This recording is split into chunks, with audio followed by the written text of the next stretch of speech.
Right then, ladies and gents, the group stage has come to this game here. Manchester United lost against Sociedad. We've pumped Omonia. Wow. We've beaten Omonia and Sheriff. Sociedad have won all their games. And we go into this match now on Thursday knowing that we need to beat Sociedad and by the right margin to top the group and avoid that extra double fixture in February, which we really, really don't need. What I'm going to do in this video is run through the team news that we know. The latest training squad, the team that's flying out to Spain, and run through all possibilities in this starting 11. Will Martial start? Will Rashford start? What about Garnacho, Ronaldo? Who goes on the right wing if Antony is missing? There are a lot of questions, and I'm going to try and answer them all in this video. So make sure you subscribe to United People's TV if you are new. But if you join me this morning for the live stream, you'll know that I ran through these comments from Ten Hag about his hopes that Antony and Victor Lindelof would both be returning for Manchester United's travelling squad to go out to Spain. But then this morning, pictures were released, and it seems like Jadon Sancho and Antony both weren't involved in the final training session before the players flew out. And here was that full squad. De Gea, Bishop, and Dubravka, the three goalkeepers, with Vitek actually, 4 goalkeepers. Delo, Wan-Bissaka, Martinez, Lindelof, he's there, with Maguire, Shaw, Malacia. Midfield, we've got McTominay, Fernandes, Fred, Iqbal, Casemiro, and Eriksen and Van der Beek. With Shaw, Thierry, Elanga, Rashford, Ronaldo, Martial, Garnacho, and Pellistri as the options up front. So there is every chance that we might not have Antony for this game, and we might not have Sancho for this game. If they didn't train in that squad there, odds are they don't travel. Now, one thing I've got to try and clear up here before we do go into the starting 11 is trying to understand, how do we top this group?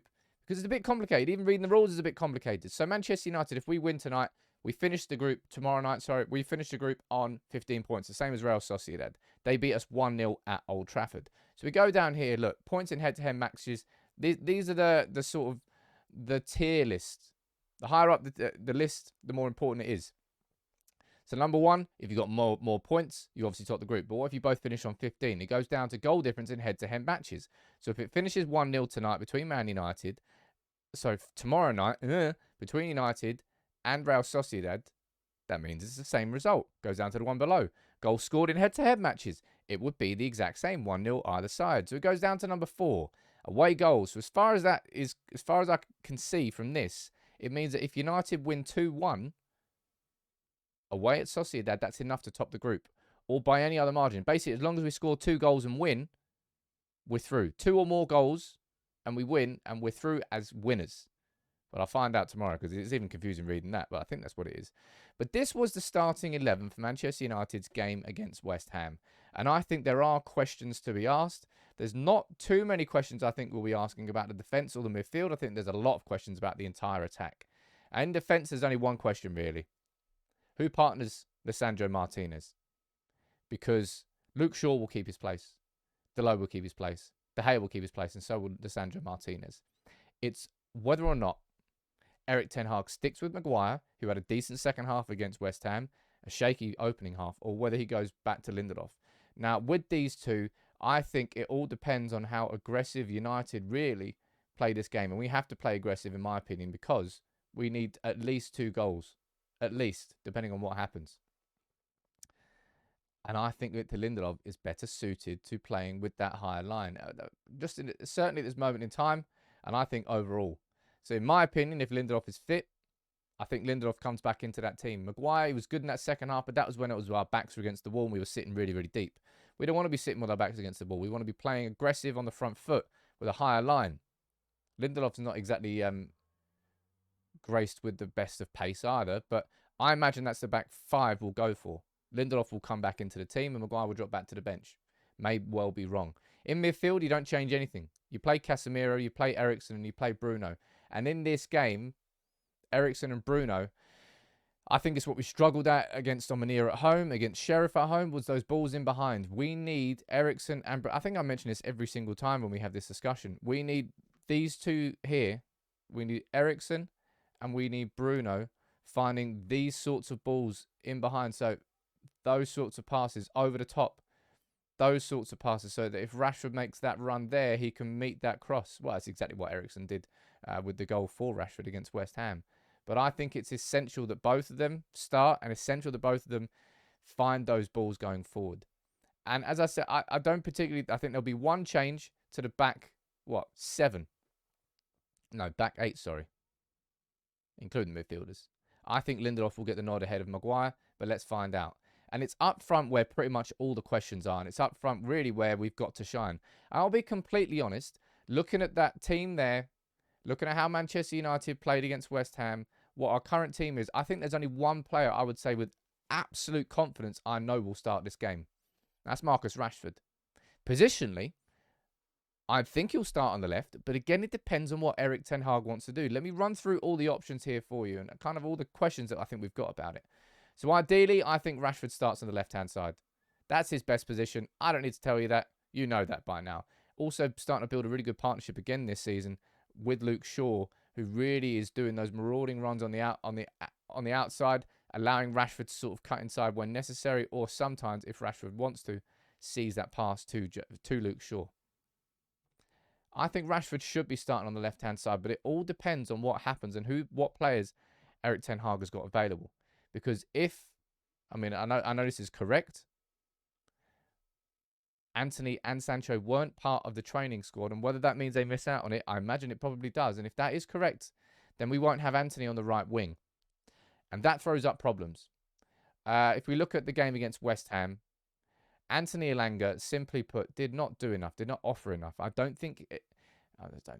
He's not a technical footballer. He's somebody who suits playing on the counter-attack, playing with directness, playing with speed, playing with the grit.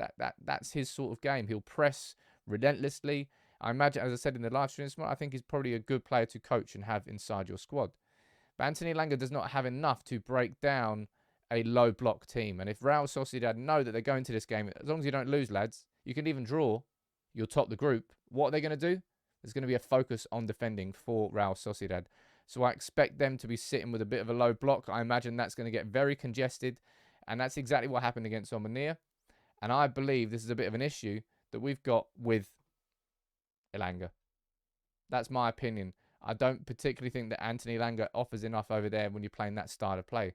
And if Jadon Sancho is missing as well, so Antony missing, Jadon Sancho missing, and I don't think Anthony Elanga does enough from a technical perspective to break down a low block team, then what do you do?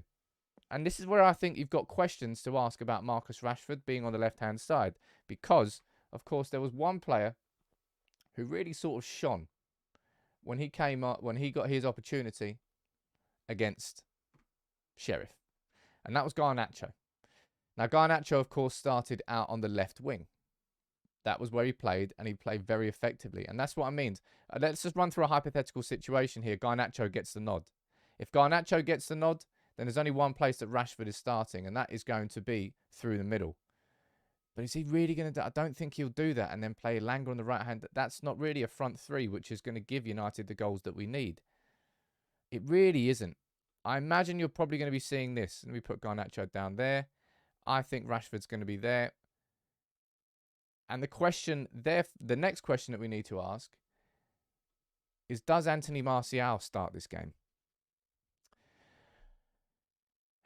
I'm not sure that he's going to be fit enough to. That's the question. And you've got to ask yourself, is Erik Ten Hag right? If I'm going to have Ronaldo, I'm going to have Martial. How can they affect the game the most? Which of those two players do you think Ten Hag would rather have coming on for the last half an hour, 40 minutes if you can't break it down? He'd probably want Martial to play the whole game. I mean, he is his starting number 9. But I think we'll probably see Cristiano Ronaldo get the nod up front and start there. And I imagine we'll see Anthony Martial coming on for the last 30 minutes or so.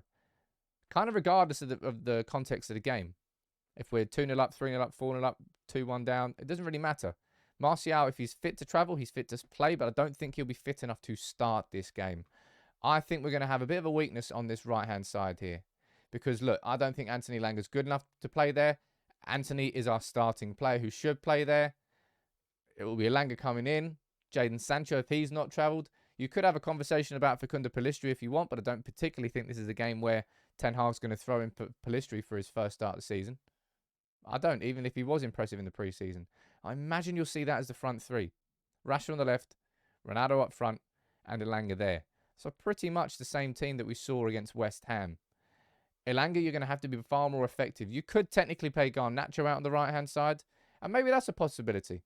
Maybe that is because Garnacho is a player who can play on both wings, but he is far more naturally suited to the left-hand side. He likes that. He likes going on the outside of players rather than cutting inside.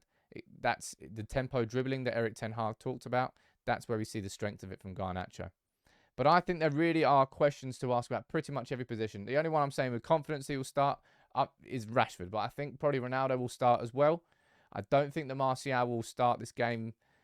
I wish he was fit enough, but I don't think he will be just yet. And if Antony's missing and Sancho's missing, then I don't really think Ten Hag would have too much of a choice, really. I think it's Anthony Elanga who starts there, even if he was ineffective against West Ham. We're going to need these two, I think, will be the difference makers in this game. The chance creations. I want them to be putting it on a plate for our strikers. Full-blown golden chances, and let's see if they bury them. But that would be my starting 11 for the game. My prediction, anyway. Elanga on the right-hand side up front with Rashford on the left, Ronaldo through the middle. Midfield 3 unchanged. And a back 5, the only change is Lindelof coming in for Maguire, because we can play with a higher line with a little bit more confidence than we can with Maguire in the team. Now, you let me know what you think about it. My prediction for the game,